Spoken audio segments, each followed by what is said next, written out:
The ledger contained a chronology, not dates and events, but names. Hundreds of names.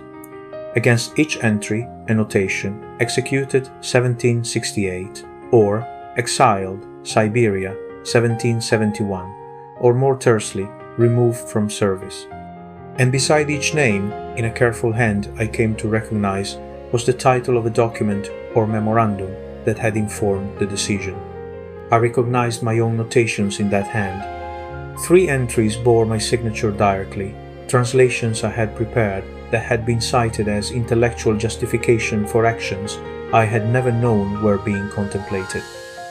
That is the moment of fracture. Anna, in the imperial archives, holding proof of what she has been part of. Not suspicion, not implication, proof.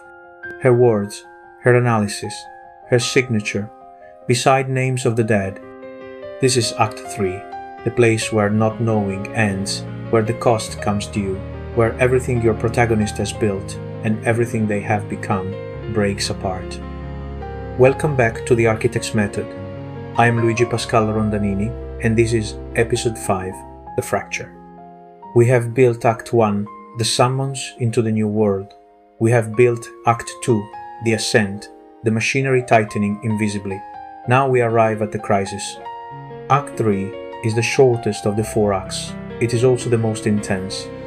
If Act 2 is a slow accumulation of pressure, Act 3 is the explosion. But here is what most writers get wrong. They think Act 3 is about what happens to the protagonist. It is not. Act 3 is about what the protagonist sees, what they can no longer deny, the truth they have been building walls against since Act 1. The fracture is not an external event. It is an internal collapse. The external event is just a trigger, the thing that makes continued denial impossible. In the reader of the Empress, the external event is the archive discovery, but the fracture is Anna's realization of who she has become, the person who could translate documents knowing they might harm people, the person who could categorize threats without asking what would happen to them, the person who called that discipline. The archive shows her the consequences. The fracture is recognizing herself in them. Act 3 has a specific structure. It is not just bad things happen. It is a carefully designed sequence that moves the protagonist from denial to confrontation to choice.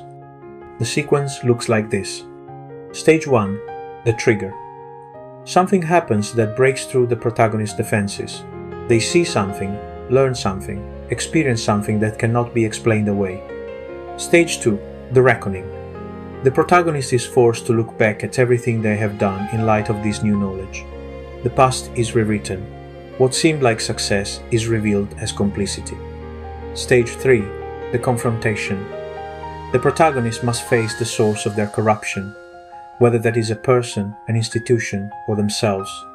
They must speak the truth they have been avoiding. Stage 4. The turn. The protagonist makes a choice, not a comfortable choice, a wrenching one. They choose who they will be in light of what they now know. This sequence is not arbitrary. It mirrors the psychological process of moral crisis. We resist the truth, then we cannot. Then we have to reckon with what we have done. Then we confront. Then we choose. If you skip stages, the fracture will not feel earned. If you rush them, the reader will not feel the weight. Act 3 is short, but every scene carries enormous load. Let me walk you through how I build this in The Reader of the Empress. Act 3 spans chapters 12 through 20. 9 chapters, about 22,000 words. Chapter 12, The Annotated Archive. This is the trigger. Anna goes to the administrative archives on a routine errand, retrieving an old translation. While there, she finds the ledger. The scene is deliberately mundane at first. A dusty basement, iron shelving, a clerk who does not look up. Anna is just doing her job. Then her hand brushes the unmarked ledger. Something makes her pause. She opens it. I found my own work within minutes, but in retrieving it, my hand brushed another document, a leather-bound ledger whose spine bore no marking. Something made me pause. I withdrew it. The horror unfolds slowly. First she sees names, then notations, then document titles, then her own handwriting. I paced this carefully. The reader should feel Anna's dawning comprehension, the slow recognition, the moment when pattern becomes meaning. Chapter 13. The Collaboration Proposal. The day after the archive discovery, Anna receives an invitation. A minister wants her to collaborate on a new project, a comprehensive analysis of potential threats to imperial stability. This is structural irony. Anna has just seen where such analysis leads. Now she's being asked to do more of it, to go deeper. She does not refuse, not yet. She asks for time to consider. Of course, he said, smiling, these matters require careful thought. I admire your deliberation. I admired nothing about myself in that moment, but I nodded and withdrew, carrying my careful thought like a disease I could not name. The proposal forces her to confront. Will she continue, knowing what she now knows? Chapter 14. The Return to Winter. Anna revisits the places of her ascent, the salon, the reading room, the corridors where ministers used to watch her. Everything looks different now. This is the reckoning. She is seeing her past with new eyes. I walked the same corridors I had walked 100 times, but they were not the same corridors. They were the corridors where I had smiled at men whose names now appeared in that ledger, where I had translated documents that became death warrants, where I had called my complicity professionalism. The chapter is interior, Anna processing, remembering, reseeing. It is essential for the fracture to land. She cannot just learn the truth. She has to understand what the truth means about everything she has done. Chapter 15. The Summons to Answer. Catherine calls for Anna. A private meeting. Anna does not know why, and that uncertainty is terrifying. This chapter builds dread. Has Catherine discovered that Anna found the ledger? Is this a test? A warning? A trap? The meeting turns out to be a routine. Catherine wants Anna's opinion on a translation matter, but the subtext is everywhere. Every word Catherine speaks, Anna hears differently now. You have been distracted lately, she said, not looking up from her papers. I notice these things. I notice everything. Your Majesty is observant, I managed. Observation is survival. You understand that. It is why I trust you. Trust. The word landed like a blade I had not seen coming. Chapter 16. The Unsigned Empire. Anna begins to investigate. Not officially, carefully, secretly. She looks for more evidence. She needs to understand the full scope of what she has been part of. What she finds is worse than she imagined. The ledger was just one archive. There are others. The machinery is vast. I had imagined myself a single translator serving a single empress. I now understood that I was one node in an apparatus that stretched across ministries, across provinces, across decades. The empire did not operate by imperial decree alone. It operated by 1,000 small contributions, each one deniable, each one essential. This chapter expands the horror. It is not just Catherine. It is not just a few executions. It is a system, and Anna is part of the system. Chapter 17. The Proposal. The minister follows up. He needs Anna's answer about the collaboration. This is a choice point. Anna could refuse, but refusal would raise suspicion. She could accept, but acceptance means deepening her complicity with full knowledge. She asks for more time. The minister's patience thins. The Empress values decisiveness, he said. Deliberation has its place, but so does action. I would hate for your hesitation to be misinterpreted. The threat is clear. Anna is running out of room. Chapter 18. The Cost of Assent. Anna seeks out the one person who might understand, Princess Dashkova, who warned her in Act 1 about becoming a mirror. Their conversation is the moral center of Act 3. Dashkova is not sympathetic. She is clear-eyed. You wanted to know if I felt it too, she said. The weight of what we have enabled. Yes, I felt it. I feel it still, but I made my peace with it long ago. How? By deciding that survival was worth the price. You must decide the same, or decide differently, but decide you must. There is no third path. Anna wants absolution. Dashkova will not give it. There is no third path. Accept complicity or reject it. But choosing costs everything either way. Chapter 19. The Turning Point. Anna makes a decision. She will not collaborate on the new project. More than that, she will find a way out. But she is not naive. Refusal alone is dangerous. She needs a strategy. She needs to become invisible again, but safely, without raising suspicion. This chapter is about planning. Anna begins to construct her exit. It will be slow. It will require deception. But she knows now what she must do. I would become less useful. Gradually, imperceptibly, I would fade. Not through failure that would draw attention, but through a careful diminishment of brilliance. I would make myself forgettable, and when I was forgotten, I would leave. Chapter 20. The Corrupted Mirror. The Act 3 turn. Anna has one final encounter with Catherine. Not a confrontation exactly, but a moment of terrible clarity. Catherine shows Anna a mirror. Literally, a new mirror for the reading room, ornate and beautiful. She asks Anna's opinion. "What do you see?" she asked. "I saw myself. Thinner than I remembered. Older.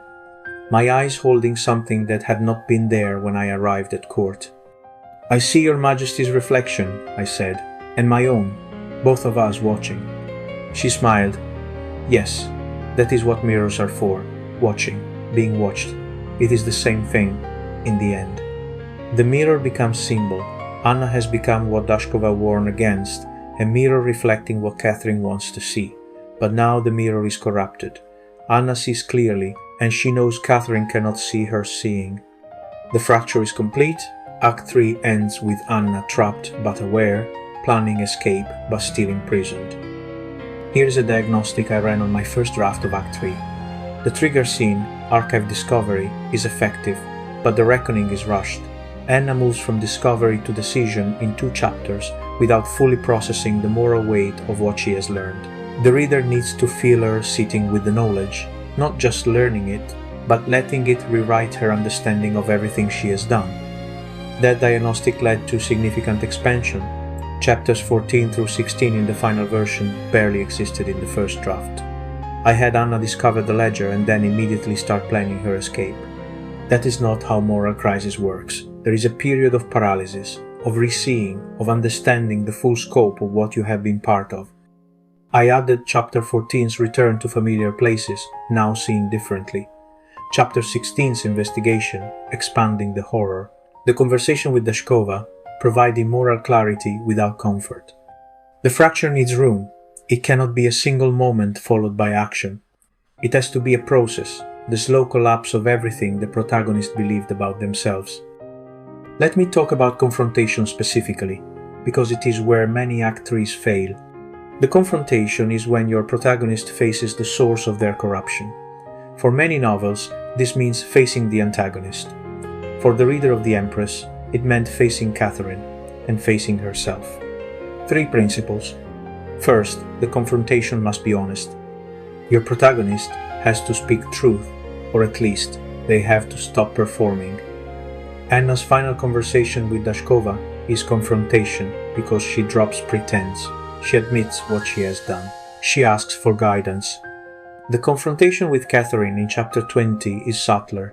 Anna does not accuse. She cannot. It would destroy her. But she speaks in double meanings. She lets Catherine glimpse, for just a moment, that the mirror has become conscious.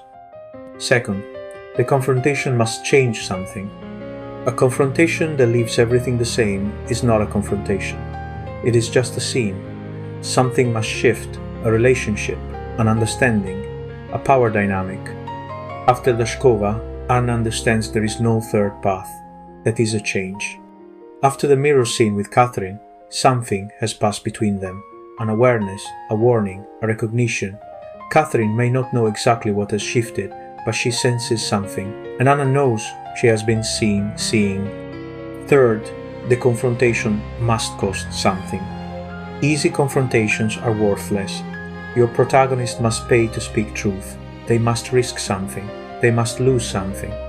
Anna's confrontation with herself costs her the story she has been telling about her life, that she was serving knowledge, that she was doing good, that her work was neutral, That story is dead. She has to build a new one from the wreckage. The Act 3 turn answers this question. What will the protagonist do now that they know? Not what they feel, not what they understand, what they do. Anna decides to become invisible again, to fade, to escape. But notice, she does not escape in Act 3. That is crucial. The turn is the decision. The execution is Act 4. If your protagonist solves the problem in Act 3, you do not have an Act 4. And without Act 4, you do not have resolution. You just have ending. The Act 3 turn must commit the protagonist to a course of action, set up the challenges of Act 4, feel like a response to everything that has happened, not an arbitrary choice. Anna's decision to fade is the only possible response to what she has learned. Fighting would destroy her, confessing would accomplish nothing. The only path is strategic invisibility, becoming forgettable until she can disappear. It is a painful choice. It means more deception, more complicity, in a sense. She has to keep performing while she plans her exit.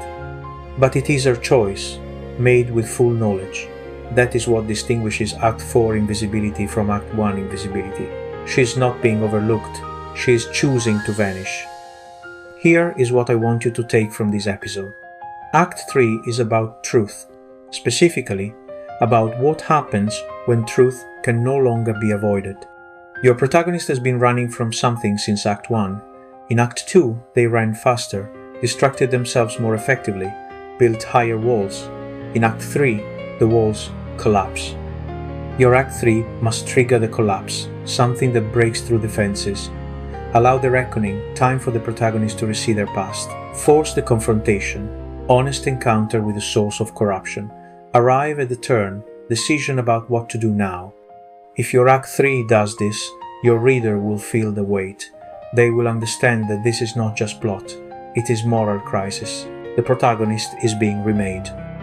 Let me leave you with one more passage. This is from chapter 18, the conversation with Dashkova, when Anna finally asks the question she has been avoiding. Did we do evil, I asked. Did you and I, in our service, in our translations, in our careful work, did we do evil? She was quiet for a long moment. When she spoke, her voice held no comfort. We did what the empire required.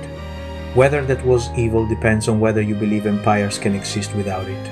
I decided long ago that they cannot. You must decide for yourself. I understood then that I had already decided. I had decided in the archive, holding that ledger, seeing my own handwriting beside the names of the dead. I had decided without knowing I was deciding. Now I had to live with the decision, or find a way to unmake it. Before you go, if your Act 3 is not landing, the custom GPT can help diagnose why. The Rondanini architect's method can identify whether your trigger is strong enough, whether you are giving the reckoning enough room, and whether your confrontation is actually changing something. It can also check whether your Act 3 turn properly sets up Act 4. Link in the show notes. The companion workbook has an exercise specifically for the fracture, mapping what your protagonist has been avoiding, what forces them to see it, and what that seeing cost them. If you can fill that out clearly, your Act 3 will work. Next episode, The Return. We enter Act 4, where Anna must become invisible again. But this time, it is a choice. This time, it means something different. Until then, build well.